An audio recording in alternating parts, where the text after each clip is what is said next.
Muli po, isa pong mapagpalang gabi po sa bawat isa po sa atin at welcome po sa ating online Bible study. At nawa ay ang biyaya po ng Diyos ang patuloy po natin maranasan sa mga gabi pong ito. At ngayon po, sa ating pong pag-uumpisa, tayo pong lahat ay magsiawit po. Awitin po natin ang palasyo sa kaitaasan.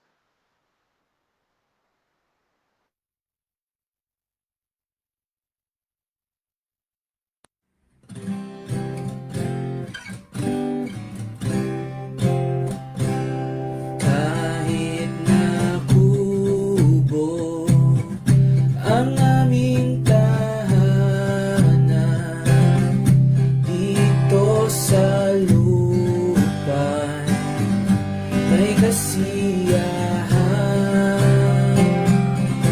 pagkat sa langit may naghihintay nakaharian ditong lantang. Ako'y may bahay na di masisira doon sa langit na walang hanggan. Wala nang hapis at laging sariwa sa piling ng Diyos na mayaman. Kahit sa buhay na ito'y mahirap, ang kaulayaw ay usad saklap. Walang sarili, tirahang tiyan doon sa langit. Ako'y may lahat, ako'y may bahay na di masisira doon sa langit na walang hanggan. Wala nang hapis at laging sariwa sa piling ng Diyos na mayaman. Huwag maawa sa kalagayan ko, pagkat sa langit ang aking tulong. Pansamantala naglalakbay dito hanggang humaton sa palasyo.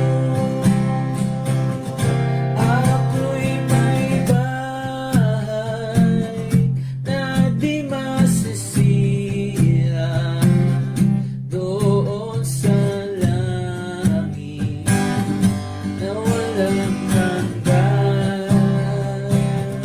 Wala nang hapis at laging sariwa sa piling ng Diyos na mayaman.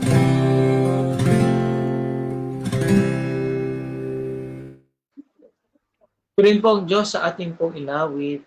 Ngayon po, tayo po muna ay manalangin sa ating pong pagpapatuloy. Hingin po natin kay Brother Francis po na pangunahan po tayo sa opening prayer.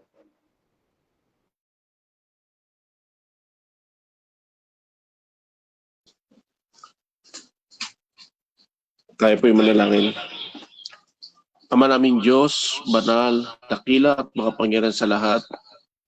Ama, kami po'y nagpapasalamat ng maraming marami sa oras pong ito sa oras at pagkakataon na binigay niyo po sa amin upang muli kami magkakapatid ay magkasama-sama sa pag-aaral po ng mga salita at patuloy na dinadalangin namin, Ama, ang iyong presensya sa gabing ito. Nawa ang iyong banal na espiritu ang kumilos sa bawat isa sa amin.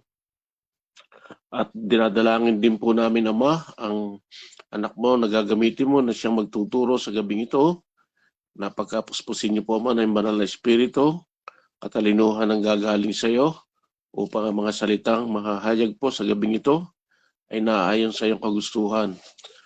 Maging ang mga kapatiran, buksan niyo po ang mga puso't kaisipan through online. Kami magkasama-sama. Alam namin, Ama, na ikaw ay aming kasama sa oras pong ito at ikaw po magbibigay sa amin ng katahimikan, lakas ng signal ng internet upang ang mga salita mo ilubos po namin maunawaan at tumimo ito sa puso't isipan ng bawat isa sa amin. Maraming pong salamat, Ama, muli sa mga kapatid na nag-join sa gabing ito. Nawa ito ay aming namalahati at pinupuri ka namin sa iyong kabutihan sa amin sa buong sanlingkong nagdaan sa aming buhay. At sa oras pong ito, siyasatin niyo po, Ama, ang aming mga puso't isipan at alisin niyo po ang mga gawain ng mga jablot ng kalaban. At patawarin niyo po kami sa aming mga pagkukulang at pagkakamaling nagawa sa mga nakalipas na araw. Alam namin naman na ikaw ang Diyos na mapagpatawad. Maraming pong salamat at lahat pong ito ay aming dalangin tiling sa makapangyarihan tanging pangalan po ng inyong bugtong na anak na si Kristo Jesus na amin at Panginoon at tagapagligtas. Amen. Yan, maraming salamat po, Brother Francis, sa panalangin. At sa ating pong pagpapatuloy, sa gabi pong ito ay makakapakinig po tayo ng isa pong devotional. At marahil ay patuloy po natin ipanalangin ng ating kapatid sa kanya pong karamdaman. At bago po yan, tayo po muna ay minsan pa pong umawit. Awitin po natin ang Dawn sa Krus.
Ng dugo niyang mahal.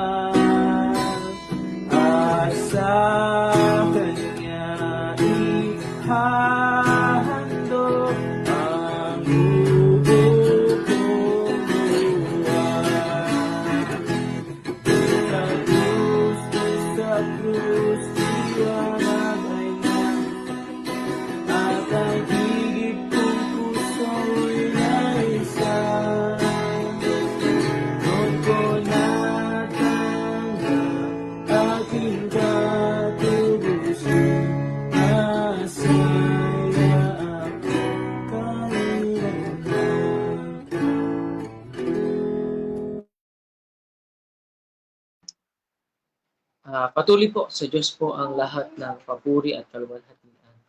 At ngayon po sa ating pong pakikinig ng mga salita ng Diyos ay handa na po natin ang ating pong mga puso't isipan. At ibibigay ko po sa ating pong tagapagsalita po ngayon si Brother John po para sa isa pong devotion. Thank you, Brother Anthony, at magandang gabi po sa ating pong lahat, mga kapatid. At tayo po ay mag-i-skip po sa ating pong series lesson po sa aklat po na ating pong pinagbubulayan po ngayon, at patuloy din po natin na ipanalangin po sa karamdaman po si Brother Wilson. At sa ating pong mapagbubulayan po ngayon pong gabi, kung meron po tayong mga Bible, at siguro yung pong mga kapatid po natin ay tutulungan po tayo mag-flash po sa ating pong Google Meet.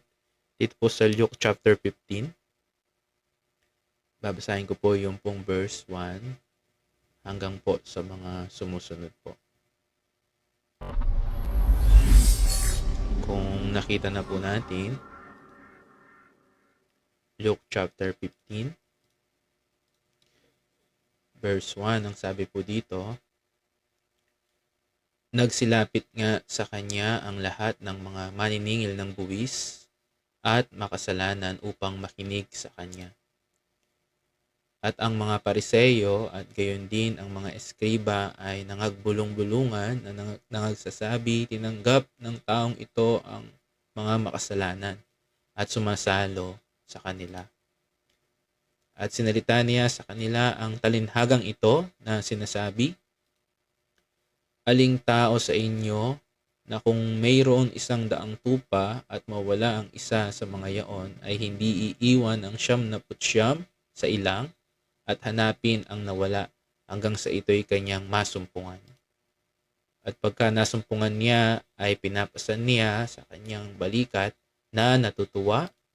Verse 6, at pag uwi niya sa tahanan ay titipunin niya ang kanyang mga kaibigan at ang kanyang mga kapitbahay na sasabihin sa kanila, makipagkatuwa kayo sa akin sapagkat nasumpungan ko ang aking tupang na wala. At sabi po sa verse 7, sinasabi ko sa inyo na gayon din magkakatuwa sa langit dahil sa isang makasalanang nagsisisi kaysa 99 na taong matuwid na di nangangailangan magsipagsisi. Saglit po tayong manalangin at tayo po ay humingi ng patnubay sa Diyos para po sa ating pong pagbubulay ngayong pong gabi. Ama namin Diyos na dakila, banal at makapangyarihan sa lahat, patuloy po Ama, kami po ay nagpapasalamat sa mabiyayang gabi na pinagkaloob niyo po sa amin pong online na pagtitipon. Patuloy po ang aming pong prayer, ang banal na Espiritu ang siya po nawa na pagbigay ng katalinuhan at tumulong po sa aming pong pag-aaral ngayon pong gabi. Nang sa gayon po patuloy po amin pong makita ang inyong pong mga kalooban sa mga salita po ninyo na amin pong mapapakinggan. Amin din pong dinadalangin ng mga kapatid po na wala po ngayong gabi at ang mga kapatid po na may karamdaman. Kay Brother Wilson din po, patuloy na kayo pong magkaloob ng kaginhawaan po sa physical na karamdaman ng aming pong kapatid. At patuloy sa lahat din po ng mga kapanood po sa online, kayo din po ang manguna sa tulong at pangunguna po ng banal na Espiritu. At ang lahat po ng ito ay amin pong hinihiling sa matamis na pangalan na po ng pong bugtong na anak na si Kristo Jesus. Amen. Anong mga nakaraan po na pagbulayan din po natin ang mga ilang claims ng ating pong Panginoong Jesus, na siya po ang katotohanan, siya po ang ilaw. Doon din po sa John chapter 10, kung titingnan po natin yung verse 11 po, ang sabi po ng ating Panginoong Jesus dito po sa John chapter 10 verse 11, ako ang mabuting pastor, ibinibigay ng mabuting pastor ang kanyang buhay dahil sa mga tupa. At gusto ko pong tingnan po natin ito pong sinabi ng ating pong Panginoong Jesus na siya po, sabi sa English, I am the good shepherd. Dito po sa binasa po natin, ito po'y familiar po na bahagi po ng sinulat po ni Luke, ang isa pong talinhaga about po sa lost sheep. At kung titingnan po natin, ito pong Luke 15 po na ito ay marami pong sumunod po dito, hindi lamang po yung lost sheep, yung lost coin, yung prodigal son. Dito po sa pinakabinasa po natin na verses 1 to 7, gusto ko pong tingnan po natin dito po yung sinabi po ng ating pong Panginoong Yesus na I am the good shepherd. Dahil dito po makikita po natin kung paano po natin makikita yung pong claims ng ating Panginoon na siya po ay ang mabuting pastor.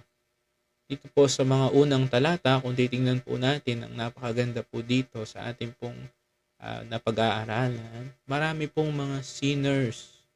Sabi po kasi dun sa verse 1, yung pong mga maniningil ng buwis, kung titingnan po natin, that time po kasi, imbis na ito pong mga Hudyo po na ito ay makipagsimpatya po sa kapwa po nila Hudyo, ay sila po ay kumbaga ay umanib o sabihin na po natin na dahil nga sila po yung mga maniningil ng buwis na inutos po ng mga taga-Roma, ay kumbaga yun po ang kanila pong naging work.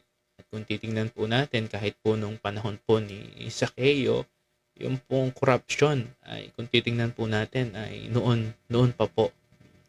Although sa news po natin ngayon, sa mga nakikita po natin, ay nare-reveal yung pong mga corruption sa mga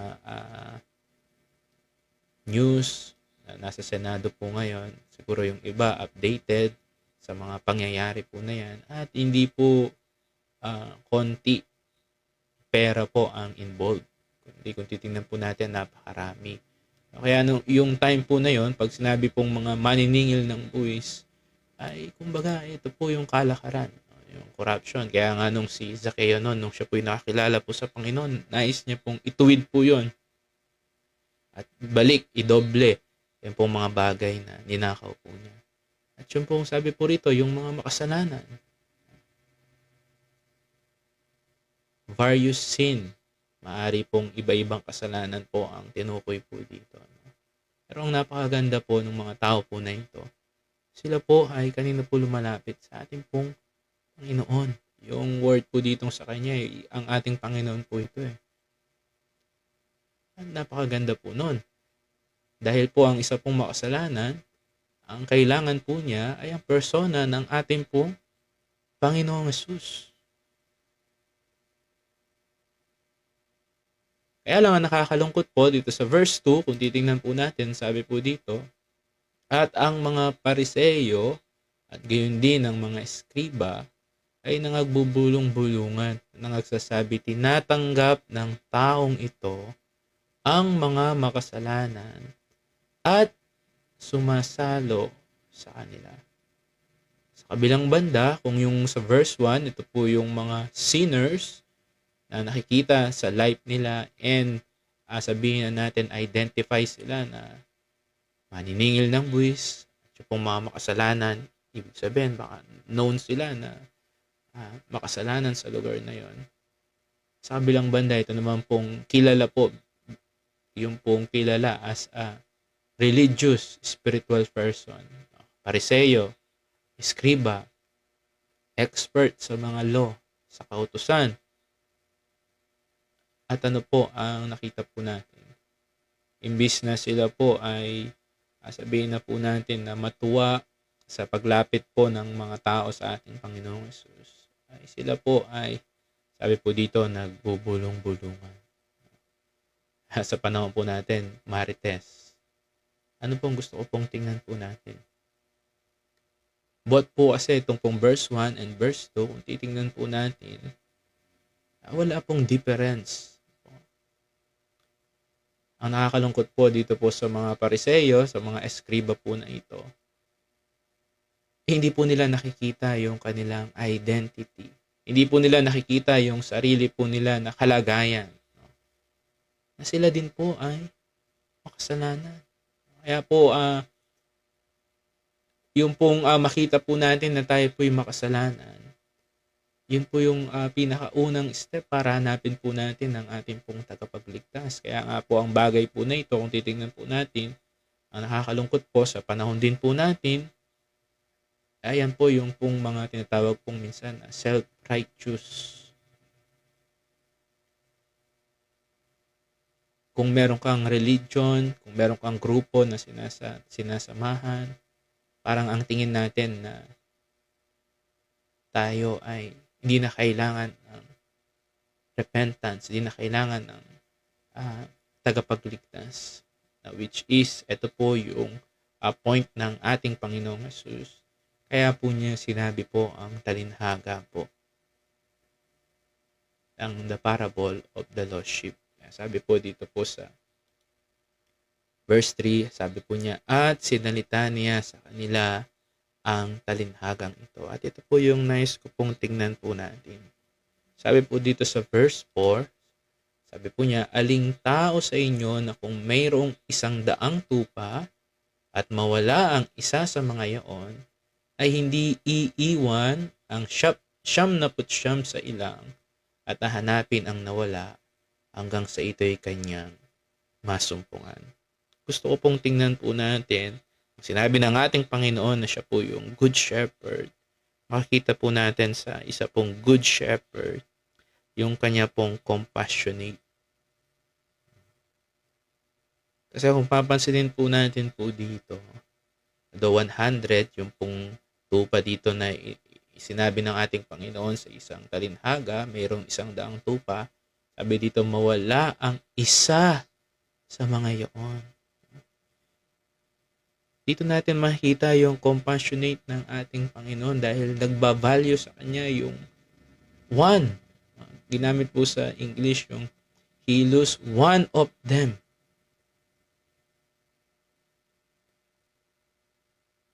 Minsan tayo pagka meron pong, sabi na lang natin kung sa pera po. Meron tayong 100 pesos. Yung piso ay mawala. Baka hindi na po natin pansinin yung piso po na yun. Mahulog yung piso na yun, hindi na natin pansinin. O kung anumang bagay yon, wag na natin dalhin sa pera o isang bagay. Pero dito nakikita po natin yung value ng isa sa ating pong Panginoong Hesus, yung isang tupa sa ating pong Panginoong Hesus. At kung titingnan po natin, kanino po ba naglalarawan ang tupa? Sa isang kaluluwa. Gaano po ang value ng Panginoon sa isang lost soul? Tingnan po natin yung sa Luke chapter 19, verse 10. Ang sabi po ng ating Panginoong Hesus, sabi niya po sa verse 10, sapagkat ang anak ng tao ay naparito upang hanapin at iligtas ang nawala. Ito po ang gusto ko pong pansinin po natin. Isa, dalawa, tatlo, basta ikaw ay nawala, ikaw ay lost. Yan po ang reason bakit naparito ang ating Panginoong Hesus. Hanapin at iligtas. Kaya po kung titingnan po natin doon sa binasa po natin, value. May value sa Panginoon yung isa pong lost po na yun. Kung doon po sa mga Pariseo, Eskriba, nakita nila lumalapit sa Panginoon, yung pong mga maniningil ng buwis, yung pong mga makasalanan, kumbaga, off pa sa kanila, hindi okay sa kanila, pero sa Panginoong Hesus, yun po yung reason bakit naparito po siya. Hanapin at iligtas ang nawala. Ganon din po sa John chapter 10, verse 10. Sabi po doon sa bandang dulo, siguro basahin ko na po yung umpisa, hindi po marito ang magnanakaw, kundi upang magnakaw at pumatay at pumuksa. Ako'y, si Jesus po ang nagsasalita po ito, ako'y naparito upang sila'y magkaroon ng buhay at magkaroon ng kasaganahan nito. Yung word na naparito. Ganun po ang value. Ganun po ang pag-ibig ng Panginoon. as a good shepherd, nandun po yung kanyang compassionate sa kanyang paghahanap. Kahit isa lang po, ay importante po sa ating pong Panginoong Yesus. Hindi po yun, sabihin na po natin na mawawalang halaga. At marami pong mga talata na pinapakita po ang pag-ibig ng ating Panginoon as a good shepherd. Sabi po dun sa Mark chapter 1, siguro tingnan po natin yung pong mga talata po na ito. Verse 40, sabi po, at lumapit sa kanyang isang ketongin na namamanhik sa kanya at nanikluhod sa kanya at sa kanya nagsabi, kung ibig mo ay maaring malinis mo ako. Sabi po dito, at sa pagkaawa ay inunat niya ang kanyang kamay at siya'y hinipo at sinabi sa kanya, ibig ko, luminis ka. Sabi po sa English doon sa verse 41, and Jesus moved with compassion. Doon po sa may sakit na may ketong. At alam po natin, ang lahat po niya ay larawan po ng isa pong lost sinners. At ang pagparito ng ating Panginoong Yesus, no? Dahil po sa pag-ibig po niya, dahil po sa awa po niya, para tayo po ay hanapin, ligtas. Sabi rin po doon sa Luke 7:13. Sabi po dito sa verse 13, at pagkakita sa kanya ng Panginoon, siya'y kinahabagan niya. At sinabi sa kanya, huwag kang tumangis. At siya'y lumapit at hinipo ang kabaong at ang nangagdadala ay tumigil at sinabi niya, sabi po doon sa verse 14, at sinabi niya, binata, sinabi ko sa iyo, magbangon ka. Sa verse 15 po, ang sabi po, at naupo ang patay at nagpasimulang magsalita at siya'y ibinigay sa kanyang ina. Ano pong sabi po dito? Andun po ulit yung sa verse 13, sabi po, and when the Lord saw her, He had compassion on her and said unto her, weep not. Ito po kasi yung babae nung namatay yung kanyang anak. Nandun po yung compassion ng Panginoon. At lastly po, Mark 6:34. Sabi po sa Mark chapter 6, verse 34 po. Sabi po dito, at lumabas siya at nakita ang lubhang maraming tao at nahabag siya sa kanila. Sapagkat sila'y gaya ng mga tupa na walang pasto. At siya'y nagpasimulang tinuruan sila ng maraming bagay. Actually, ito po yung true condition po natin. Tayo po ay walang pasto. Kaya nga tayo po ay tupang ligaw. Anong nagparito ang ating Panginoong Yesus? Being a good shepherd, lahat ng tupa ay nais niya pong hanapin, iligtas. Dahil tayo po ay nawawala. At kung babalikan po natin dun sa ating pong pinag-aaralan sa Luke chapter 15, kahit po isa lang, ay nakita po natin kung gaano po kahalaga sa Panginoon ang bagay po na ito. Dahil ito po ay isang precious soul na ayaw po ng Diyos na mapunta po sa walang hanggang kaparusahan.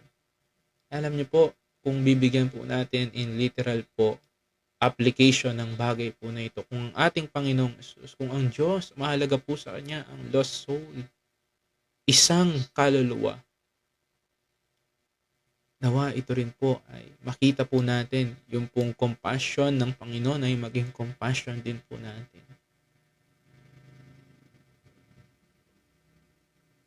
Kaya kahit sa mga outreaches po natin, Bible study outreach, kahit isa, dalawa, hindi po natin tinitingnan po yung bilang.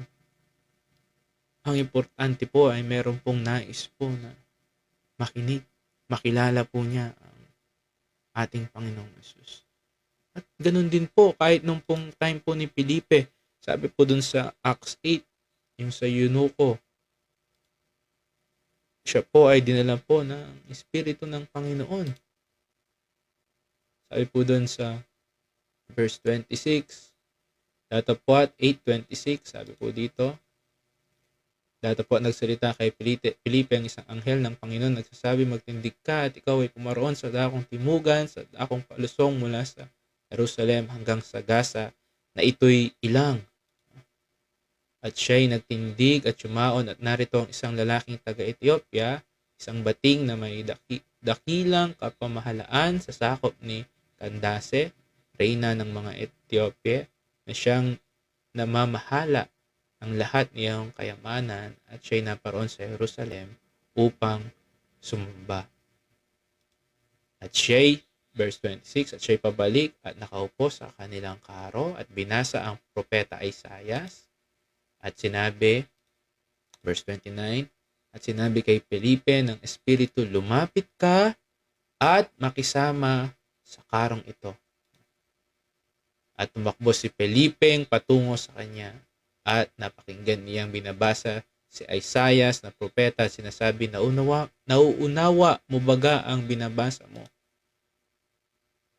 At sinabi niya, paanong magagawa ko maliban ng may pumatnubay sa aking sinuman? At pinakiusapan niya si Felipe na pumanhik at maupong kasama niya. 32, ang dakungang kasulatan na binabasa niya ay ito. Siya'y gaya ng tupa na dinala sa patayan, at kung paanong hindi umimik ang kordero sa harap ng manggugupit sa kanya, gayon din hindi niya binuka ang kanyang bibig. Sa kanyang paglalakbay, inalis ang kanyang paghuhukom. Sino ang maghahayag ng kanyang lahi, sapagkat inalis sa lupa ang kanyang buhay? Verse 34 po, sabi po dito, at sumagot ang bating kay Felipe at sinasabi, pinamamanhik ko sa iyo. Kanino sinasabi ng propetang ito? Sa kanyang bagang sarili o alinman? At ito po sa verse 35, sabi po ni Felipe, at binuka ni Felipe ang kanyang bibig at nagpasimula sa kasulatang ito, at ay ipinangaral sa kanya si Jesus. Kung titingnan po natin, alam po natin yung pong scenario po dito. At ito po ay personal witnessing po ni Felipe sa eunuko. At kung paanong nilid ng Espiritu sa eunuko, o si Felipe sa eunuko, para ipangaral sa kanya si Jesus. At yan po yung pong value ng isang soul. No?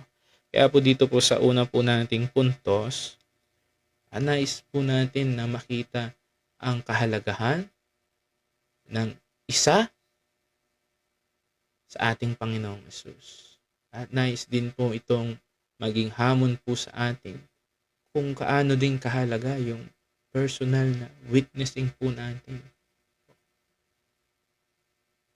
Dahil ang ating Panginoong Hesus ay naparito, yung kanyang malasakit, yung kanyang pag-ibig para hanapin at iligtas ang nawala. At kung babalikan po natin yung sa Luke, sabi po doon,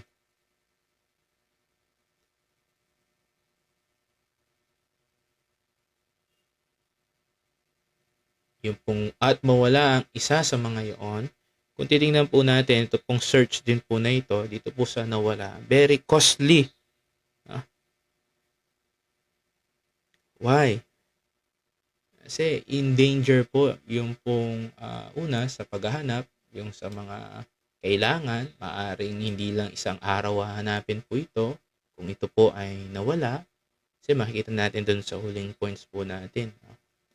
Hindi lang pwedeng ito na, kasi yung nais po niya, mahanap. Di lang po yung tingnan sa paligid, yung nawalan tupa, kundi ang nais po ng mabuting pastor ay mahanap po niya, masumpungan po niya. Kaya nga sabi dun sa bandang dulo po ng verse 4, hanapin ang nawala hanggang sa ito'y kanyang masumpungan. Kaya costly po yun eh. Kasi hindi po siya titigil hangga't hindi po yun ah, sabihin natin na masumpungan po niya ang tupa po na ito. Di yung pag tinignan niya, uy, wala siya dito, uwi na, hayaan na. No,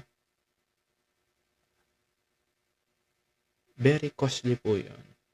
Nung mga panahon po na yun, ah, sa gagamitin, sa travel, sa pagkain. Actually, hindi lamang po yung sa mga expenses ng mga pastor. Actually, yung life po nila is in danger lalo na din sa paghahanap po ng tupa. Kaya nga, madalas po meron po silang mga gamit na tungkod. Dahil ito po yung pang-protection po at pagpalo po nila sa mga gustong umatake sa kanilang tupa at pagpalo din sa kanila pong mga tupa. At ang ating Panginoon, alam din po natin, naging costly po yung kanya pong pagliligtas po sa bawat isa po sa atin dahil mismo ang buhay ng ating Panginoong Yesus ang naging kapalit po ng kaligtasan nating mga lost sheep. Sabi po dun sa John 10:11,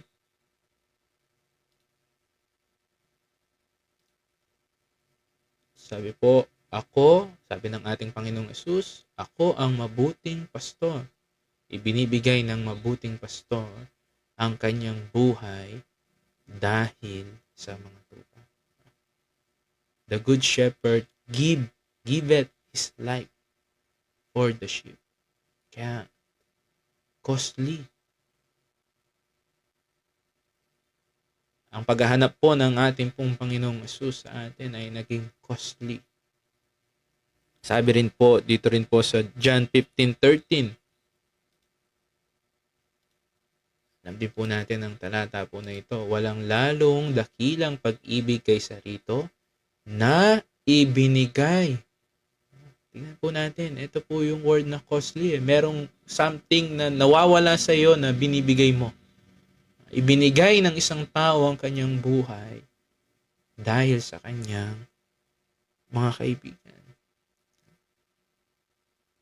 At ano po yung nawala po na yun? Buhay ng ating Panginoong Yesus. Kaya yung sinulat din po ni Peter yon sa 1 Peter 1:18. Ang sabi po dito, na inyong nalalamang kayo'y tinubos, hindi ng mga bagay na nangasisira, ng pilak o ginto mula sa inyong walang kabuluhang paraan ng pamumuhay na ipinamana sa inyo ng inyong mga magulang, kundi ng mahalagang dugo, gaya ng sa korderong walang kapintasan at walang dungis sa makatuwid bagay, ang dugo ni Kristo. Ito po yung costly. Ang Diyos Ama nawala sa Kanya ang Kanyang bugtong na anak. Pinagkaloob niya ang Kanyang pong bugtong na anak. Para tayo po ay magkaroon po ng kaligtasan dahil alam po natin ang kabayaran ng kasalanan ay kamatayan.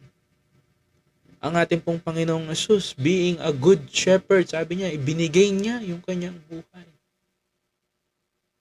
Ang ating Panginoong Yesus ay nag-cost po yung Kanya pong sariling buhay.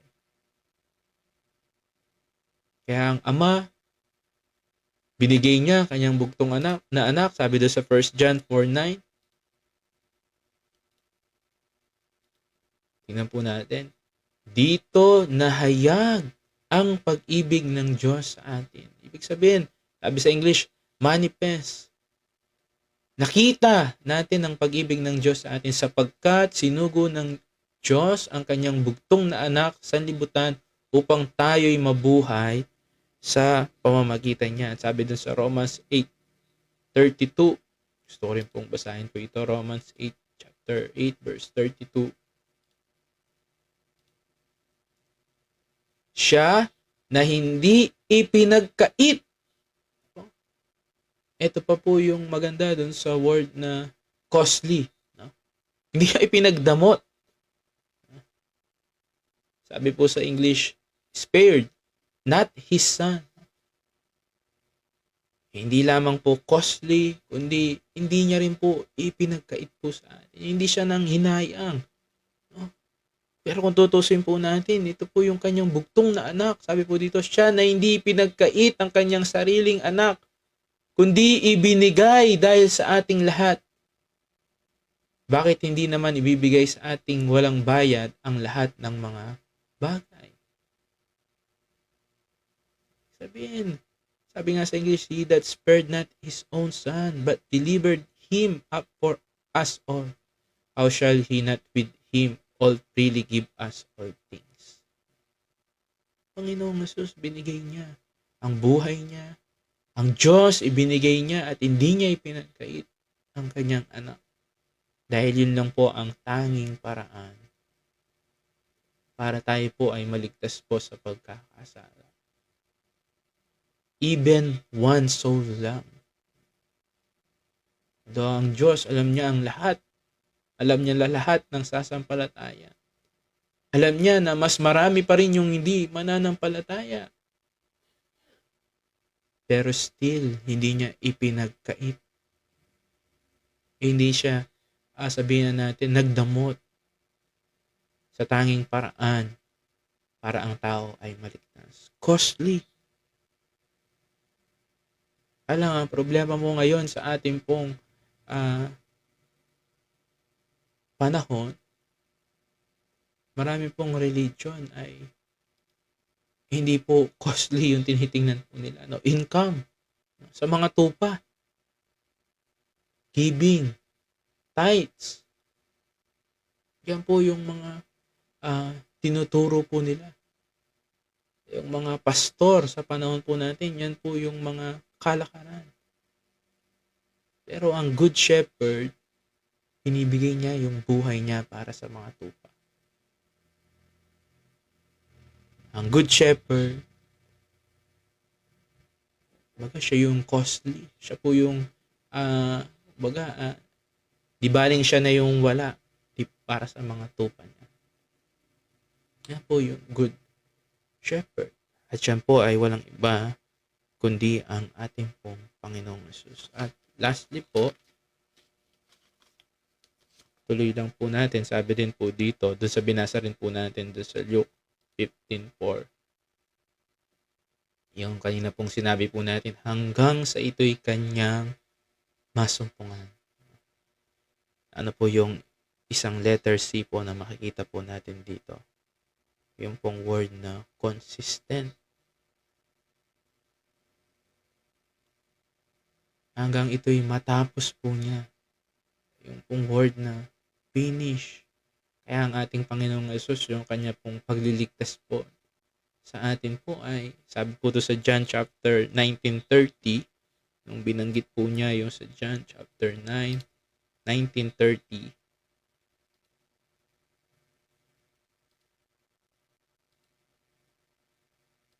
Sabi po dito sa verse 30, nang matanggap na ni Jesus ang suka, ay sinabi niya, naganap na. At iniyuko ang kanyang ulo at nalagot ang kanyang hininga. Jesus, sabi po dun sa English, when Jesus therefore had received the vinegar, he said, it is finished. Naging consistent ang ating Panginoong Jesus doon po sa kanya pong pagpunta. Sabi niya, hanapin, iligtas ang nawala. Naging consistent po siya. Yun po yung sinasabi rin po dun sa, naalala ko lang po yung sa sa Philippians chapter 2 verse 4. Sabi po dito, basahin ko na lang po ito pong verse 5 hanggang sumusunod. Sa mga sumusunod, magkaroon kayo sa inyo ng pag-iisip na ito'y na kay Kristo Jesus din naman. Let this mind be in you which was also in Christ Jesus. Na siya, bagamat nasaan yung Diyos, ay hindi niya inaring isang bagay na rarapat panangnan ang pagkapantay niya sa Diyos, kundi bagkus hinubad niya ito at naganyong alipin na nakitulad sa mga tao at palibhasay nasumpungan sa anyong tao. Siya'y nagpakababa sa kanyang sarili, naging masunurin hanggang, tingnan po natin, hanggang sa kamatayan, sa kamatayan sa krus. Yun yung being consistent. Hindi lang po sa simula hanggang sa kamatayan. At ito po ay ginawa po ng ating pong Panginoong Hesus. Naging consistent po siya. Yung dun sa parabola, yung pastor, nawala yung tupa niya, hinanap po niya, dahil mahal niya yung tupa niya. Kahit na sabihin natin na maging costly yun, finances, yung life niya in danger. At paano natin nakita na good shepherd, naging consistent siya. Dahil yun po ay naglalarawan sa ating Panginoong Hesus. Kung paano na sa pag-ibig ng Diyos, binigay niya ang kanyang bugtong na anak, nanirahan po siya sa lupa po na ito. At hanggang doon sa kamatayan sa krus, ay ginawa ng ating Panginoon ang pagliligtas po sa atin. Kanyang kamatayan, pagkalibing, at muling pagkabuhay. At ito po ay nawa hindi po natapos doon sa krus. Tayo po ay sinabihan ng Panginoon na Goye, preach the gospel, baptize them, sabi po doon sa Matthew chapter 28. At kung tayo ay tunay na mga tupa ng ating Panginoon, sabi doon sa John, balikan po natin sa chapter 10, sabi doon sa verse 4, John 10:4, sabi pagka nailabas na niya ang lahat ng sariling kanya, ay pinangungunahan niya sila at nagsisisunod sa kanya ang mga tupa sapagkat nakikilala nila ang kanyang tinig. At sabi ng ating Panginoong Hesus doon sa John chapter 14 verse 15, kung ako'y inyong iniibig, ay tutuparin ninyo ang aking mga utos. Ang tupa ng ating Panginoong Hesus ay alam po niya yung kanyang kautusan. Kaya nga po hindi po natatapos doon na namatay ang ating Panginoon. It is finished, no? After po niyang magawa yung kaligtasan ng tao, ang sabi niya po sa atin, sa kanyang mga alagad, sa Matthew chapter 28, yung Great Commission, go ye, preach the gospel. Ano yun? Yung kaligtasan po ng tao. At kung tayo ay tunay na tupa, tayo ay umiibig sa Panginoon, sabi po niya, if you love me, keep my commandments. Kaya lang ang problema sa atin, marami pong mga believer, hindi po yung tinig ng Panginoon. Yung pong pinapakinggan niya. Minsan yung tinig ng sanlibutan na ito. Kaya yun yung warning din po ni John. Chapter 2, 1 John chapter 2 verse 15.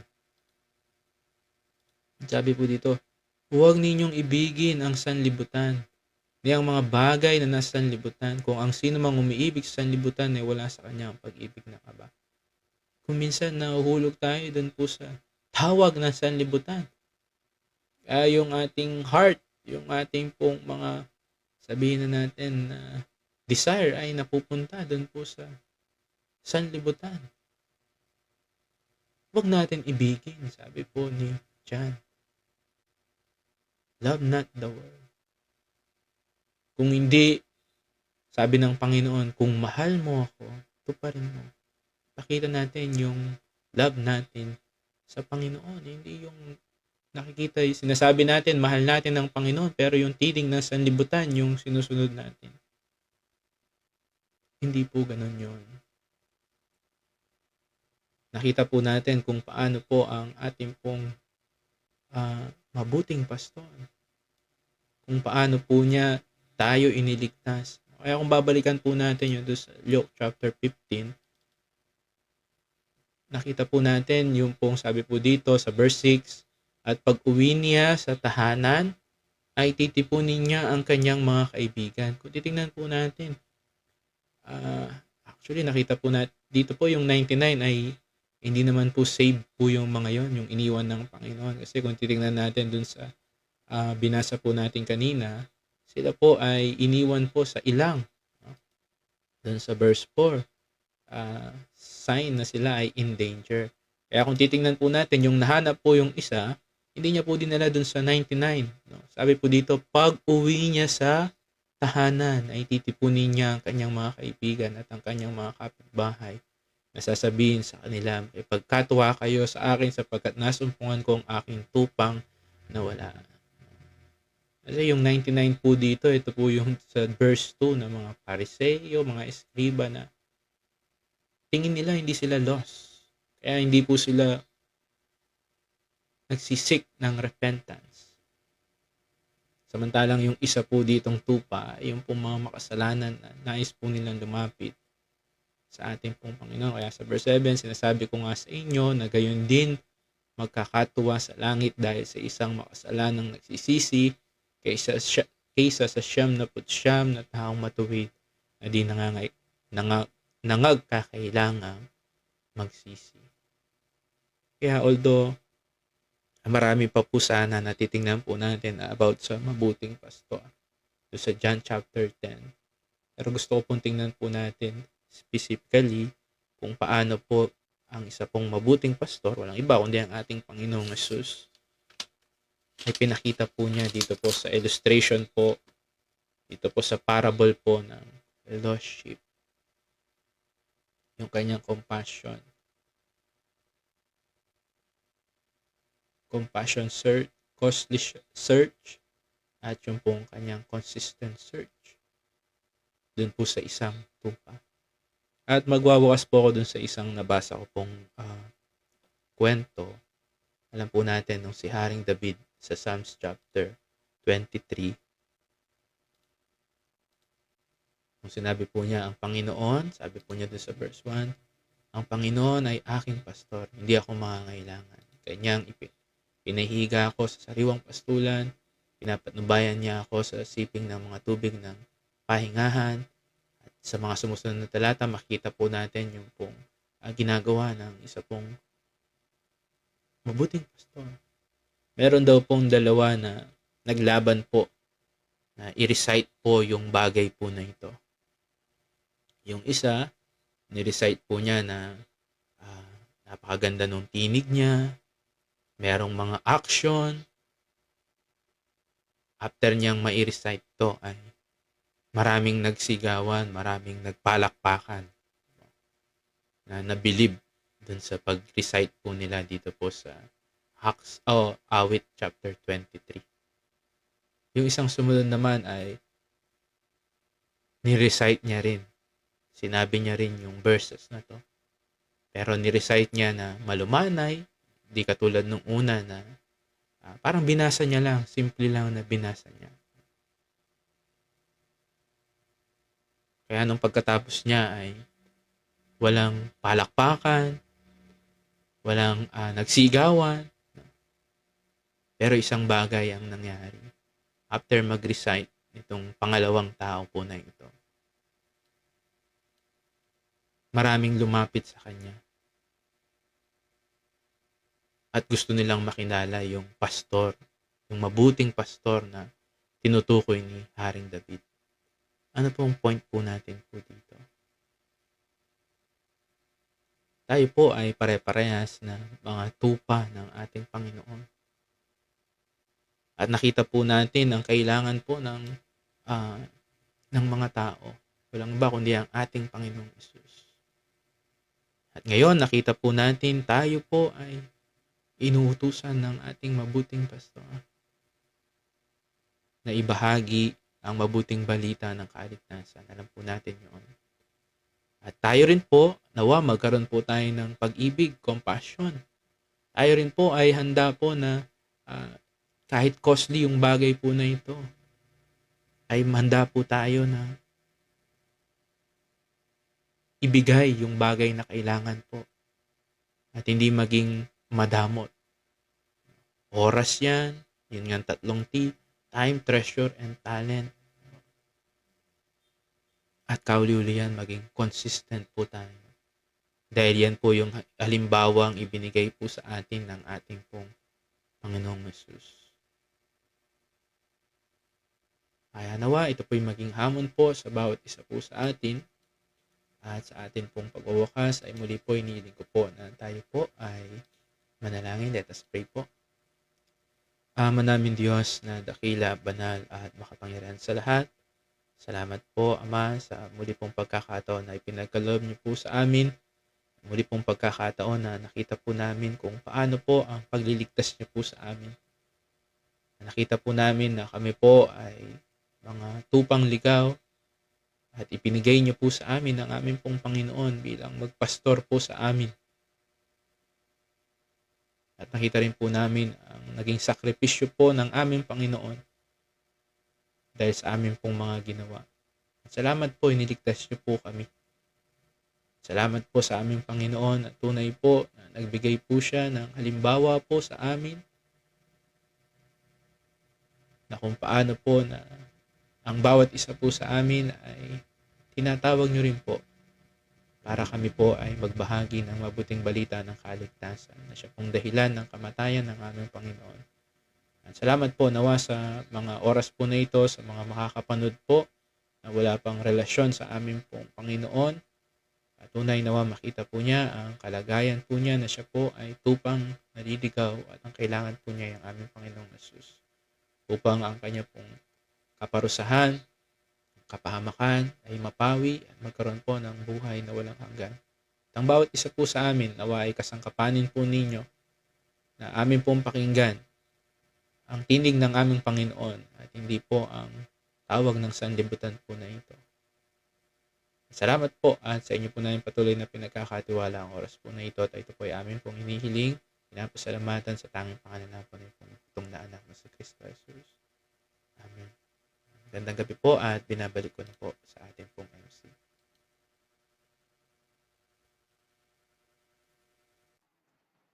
Yan, purihin po ang Diyos sa ating pong mga napagbulayan, sa kanya pong mga salita. At marahil po ay tayo po ay magbukas sa isang panalangin. Tingin po natin kay Brother Norman po na pangunahan po tayo sa isa pong prayer po. Sige po, tayo po ay manalangin. Ama naming Diyos na banal, dakila at makapangyarihan po sa lahat. Lubos ka ko po naming pinupuri at pinasasalamatan po sa napakabiyaya po ng mga sandali na inyo pong pinagkaloob po sa amin. Sa pagbubulay po ng inyo pong mga salita, tunay po na ito po ay naging biyaya at pagpapala po sa amin upang patuloy po naming makita at maisunod po ang inyo pong kalooban po. Maraming salamat po Ama sa mga katotohanan pong ito. Maraming salamat po sa inyo pong pag-ibig po sa bawat isa po sa amin. Sa pag-aalay po ninyo ng inyong pong bugtong na anak na si Jesus na siyang namatay doon sa krus, inilibing at muling nabuhay sa ikatlong araw upang bigyan po kami ng kapatawaran ng aming pong mga kasalanan at ng kaligtasan at buhay na walang hanggan. At kung sa amin po nanonood po ngayon at nakakarinig po ng mensahe pong ito, nawa ay tulungan niyo po siya na mapagkilala po niya na siya ay isang makasalanan po na mapapahamak sa walang hanggang kaparusahan at tanging sa pamamagitan lamang po ng pananampalataya sa mabuting balita ng kaligtasan, siya ay makasusumpong ng kanyang katiyakan ng kaligtasan ito at buhay na walang hanggan. Maraming salamat po Ama at tunay sa amin din pong tumanggap na at sumampalataya sa amin pong Panginoong Hesus. Nawa tunay po na makita po sa amin sa patnubay po ng inyong pong banal na Espiritu ang mga bagay po na ginawa po ng aming pong Panginoong Hesus upang makabahagi po ang bawat isa po sa amin sa paglapit po ng kaluluwa po sa inyo pong banal na harapan. Maging instrumento upang mahayag po ang mabuting balita ng kaligtasan sa mga wala pa pong tunay na relasyon po sa amin pong Panginoong Hesus. At patuloy po sa inyo pong anak na ginamit na naghayag po ng inyo pong mga salita. Ang patuloy po naming panalangin ay pangunahan niyo po siya sa kanya pong buhay. Pagpalain po at patuloy po magamit po sa mga ministeryo po na inyo pong pinagkaloob po sa kanya. At sa oras pong ito ay sama-sama po kaming dumudulog po sa inyo pong banal na harapan ang kagalingan po sa aming pong kapatid. Kay Brother Wilson po sa kanya pong karamdaman po. Kayo nawa po ang patuloy na magbigay po ng iba yung kalakasan po sa kanya. Kagalingan po upang manumbalik ang kalakasan po upang mailaan patuloy po sa mga ministeryo din po na inyo pong pinagkaloob po sa kanya. Maging ang ilan po mga kapatid po na dumaranas din po ng karamdaman po sa kasalukuyan at mga pagsubok po. Patuloy na kayo po ang manguna sa bawat isa po sa amin. Maraming salamat po, Ama. At patuloy ingatan niyo po kami sa mga natitirang oras na meron po kami sa gabi pong ito. At patuloy po na lagi po na humingi po ng patnubay po sa inyo. Pag-iingat po sa lahat po ng aming po mga ginagawa. Maraming salamat po, Ama. At ang lahat pong ito ay aming pong isinasamo at idinadalangin sa tanging pangalan lamang po ng ipong bugtong na anak na si Kristo Jesus. Amen. And good evening po. God bless po sa bawat isa. Thank you po, Brother Jan. Good evening po at God bless po sa ating pong lahat. Thank you po. Good evening. God bless. Good evening po. God bless po.